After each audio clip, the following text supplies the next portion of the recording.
ये नफरत में अंतर क्या है? जब कोई चीज जो ज्यादा मात्रा में आपके पास मिलती है तो उस चीज से आपको नफरत हो जाती है। बैंक बैलेंस फुल है भाई। एक दिन एटीएम से पैसा निकालना जाता था ना मैं, तो मैं पहले पैसा नहीं निकालता था, पहले बैलेंस चेक करता था। आप में से कितने लोग करते हैं? पहले बैलेंस चेक करता था। अब बैलेंस चेक करने की जरूरत नहीं पड़ती, क्योंकि पता है कि जो मैं सोच रहा हूं उससे तो कहीं ज्यादा इसके अंदर होगा। वो बैंक मैनेजर है ना, मेरा बार बार पागल होता है कमीशन को देख देख कर। उसको समझ में नहीं आता, क्योंकि हर 2 साल में बैंक मैनेजर चेंज हो जाता है और ग्राहक तो वो का वही रहता है। अब मैं वहां जाता हूं तो सब लोग इंट्रोड्यूस कराता है, सर इनका अकाउंट सबसे जोरदार है सर, सबसे ज्यादा डिपॉजिट इनके पास है सर, ये हमारे बेस्ट ग्राहक है। तो वो उससे मेरे से हाथ मिलाता और मेरे को बिठाता, चाय नाश्ता करवाता। लेकिन मन ही मन सोचता है कि ये निठल्ला आदमी 2-2 घंटे यहां पर बैठा रहता है, इसको कंपनी इतना पैसा देती क्यों है? नहीं समझ में आता उसको। लेकिन उसकी बोलने की ताकत नहीं, उसकी औकात भी नहीं कि मेरे से पूछ ले कि तुम्हारे को इतना पैसा निठल्ले कैसे आ जाता है। लेकिन वो मेरे को थोड़ा मस्का लगाता है जिससे उसका बिजनेस और बढ़ जाए। वो स्मार्ट आदमी होते हैं, पढ़े लिखे आदमी होते हैं, उनको मकसद से मकसद पता होता है। वो धीरे से कहते हैं, सर आपके पास इतना पैसा पड़ा है सर, इतना हर महीने और आ जाता है, तो आप करोगे क्या? मैंने कहा भाई साहब मैं तो यार पहले सोच सोच के परेशान हो गया। पहले खुद सोचता था कि क्या करना है, लेकिन अब तो सोचना ही बंद कर दिया। अभी आप ही बता दो कि क्या करूं। जो ही ये बोलता हूं सामने वाला मुस्कुरा जाता है, उसको लगता है उसका टारगेट पूरा हो रहा है। वो धीरे से पूछता है, सर इसका आप म्यूचुअल फंड खरीद लो, इससे आपका पैसा और बढ़ जाएगा।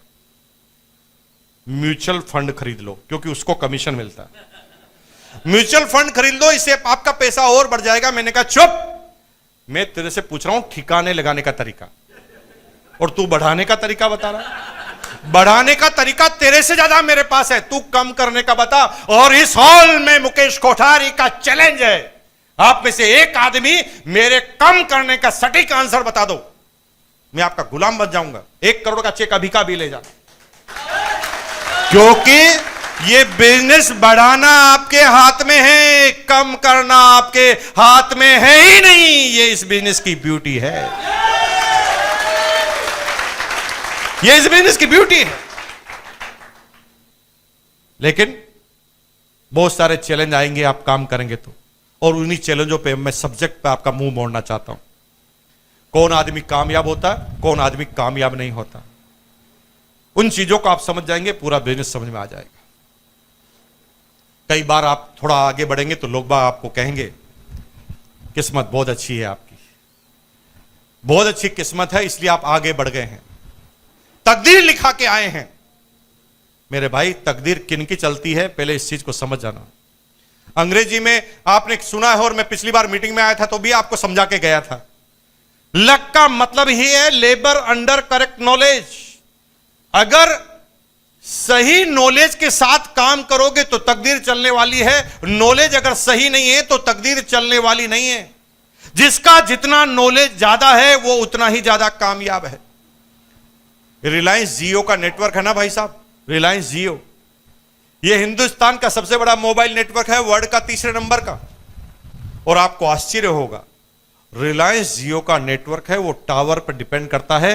कोई भी कंपनी की अमीरता की वैल्यू को कैसे आंका जाता है मोबाइल में, कि इस कंपनी के पास कितने टावर है, ये कितने लोगों को कवर करते हैं। हिंदुस्तान में सबसे ज्यादा टावर है जियो के पास। मजे की बात है कि वो टावर है ना आपस में जुड़े रहते हैं केबल से, यस और नो, और केबल गड्ढों में गाड़ कर एक टावर से दूसरे टावर तक पहुंचाई जाती है, यस और नो। लेकिन मजे की बात है, जिस पूरी कंपनी का भविष्य गड्ढों पर डिपेंड है, कहानी बिल्कुल उल्टी है। जो गड्ढे खोद रहा है उसको 300 रुपए मिल रहे हैं, क्योंकि गड्ढे खोदने वाले को यह पता ही नहीं है कि इसमें आदमी गाड़ेंगे कि केबल गाड़ेंगे। वो नॉलेज नहीं रखता, इसलिए 300 रुपए है। गड्ढे से पूरी कंपनी चलने वाली है, लेकिन गड्ढे खोदने वाले को अगर नॉलेज नहीं है तो 300 रुपए है। उसके ऊपर एक सुपरवाइजर है जो 1500 रुपए कमाता है, उसको यह पता है कि गड्ढा कितना गहरा खोदना और कहां तक खोदना है। यानी जो ही थोड़ा सा गड्ढे का नॉलेज बढ़ाया, रेट 1500 हो गई।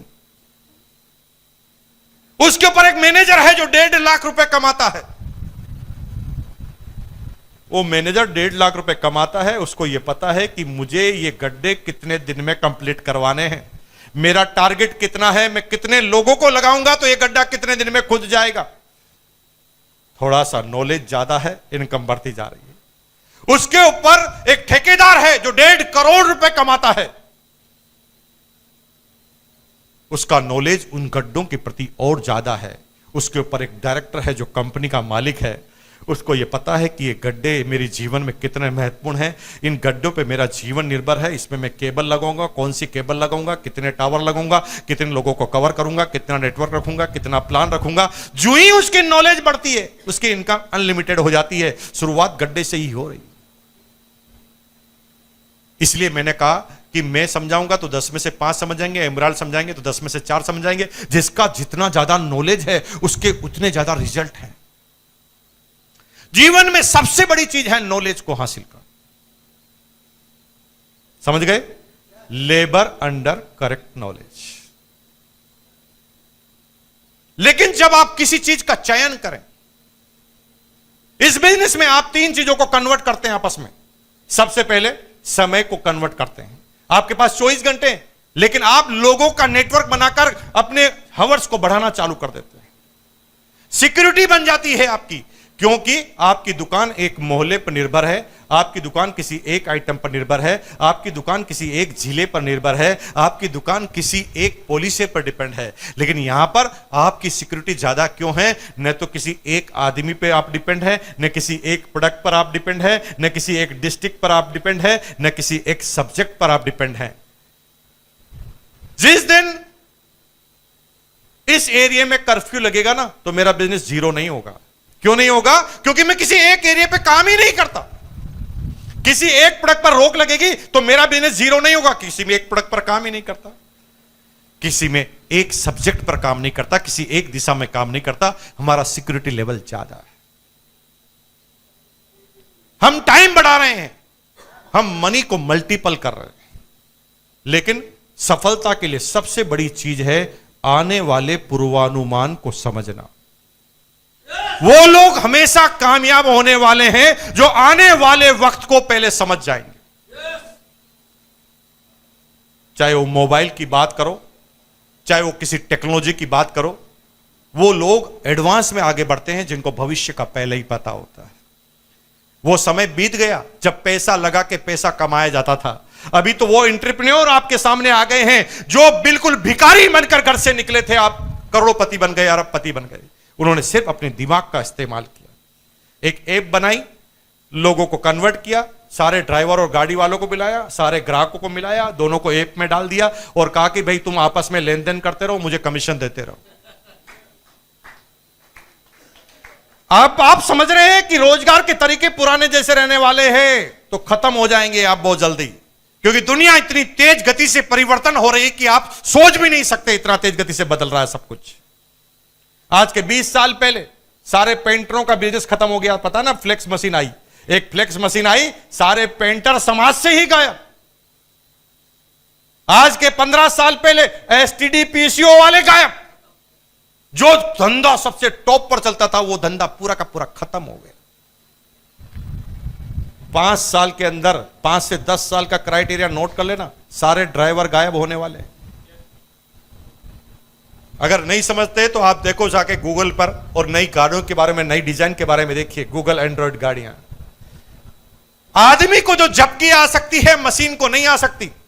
आपको कुछ नहीं करना है, नेविगेशन डालना है, लिखना है और सो जाओ, गाड़ी ऑटोमेटिक दिल्ली पहुंचा देगी और सही जगह जाके रोक देगी। आदमी तो टकरा सकता है, गाड़ी टकरा नहीं सकती, उसके सेंसर है। Driver less car. आप सोच रहे हैं मजदूरी करने वाले तो कमा खा लेगा, नहीं है मजदूरों का भविष्य। अमेजन का सबसे बड़ा गोडाउन है अमेरिका में, वॉशिंगटन के अंदर 10 किलोमीटर लंबा है। वो 10 किलोमीटर लंबा तो केवल गोडाउन है, और आश्चर्य की बात है एक सिंगल आदमी काम नहीं करता वहां पर। 10,000 रोबोट काम करते हैं। रोबोट के दिमाग में ही कंप्यूटर लगा हुआ है। दुनिया के किसी भी कोने से जब ऑर्डर जाता है, दिमाग के सीधा रोबोट के दिमाग के अंदर जाता है। रोबोट वहीं से खड़ा होता है, काम करना चालू करता है, रेक के सामने जाता है, सामान निकालता है, पैक करता है, स्टिकर लगाता है, डिस्पैच। आदमी की जरूरत है। मेरे भाई, जितने भी काम आप कर रहे हैं खत्म होने वाले हैं। आप सोच रहे हैं कि मैं किराने की दुकान लगा लूंगा, मेरे भाई किराने का व्यापार ही खत्म होने वाला है पूरा का पूरा। इसका मतलब कोई खाना बंद कर देगा ऐसा नहीं है। ऑनलाइन न तो किसी के पास टाइम है, न कोई उधर जाने वाला है, सीधा जो ऑर्डर लिखा तुरंत आ जाएगा। आप देखिए बड़े शहरों में इसका प्रचलन तेज हो गया, बहुत तेज गति से हो गया। कुछ भी मंगाना है, सब्जी मंगानी है, नाश्ता मंगाना है, खाना मंगाना है, जिस भी होटल का खाना मंगाना है, अब तो सर्विस वेंडर है। स्विगी में आप जाएं, फूड पांडा में आप जाएं, वहां पर आपको केवल ऑर्डर देना है, मुझे इस पर्टिकुलर होटल का ये आइटम चाहिए, वो एजेंसी जाएगी वहां से लेकर आपको डिलीवर कर देगी। इतना तेज गति से जा रहा है। लेकिन मेरे भाई, डायरेक्ट सेलिंग एक ऐसा कारोबार है जो नेटवर्क यानी व्यक्तियों पर निर्भर करता है। दुनिया के सारे बिजनेस खत्म हो जाएंगे, लेकिन मेरे भाई आदमियों से चलने वाला बिजनेस खत्म नहीं होगा, क्योंकि जनसंख्या तो बढ़ती जाएगी, बढ़ती जाएगी, बढ़ती जाएगी, ये कम होने वाली नहीं।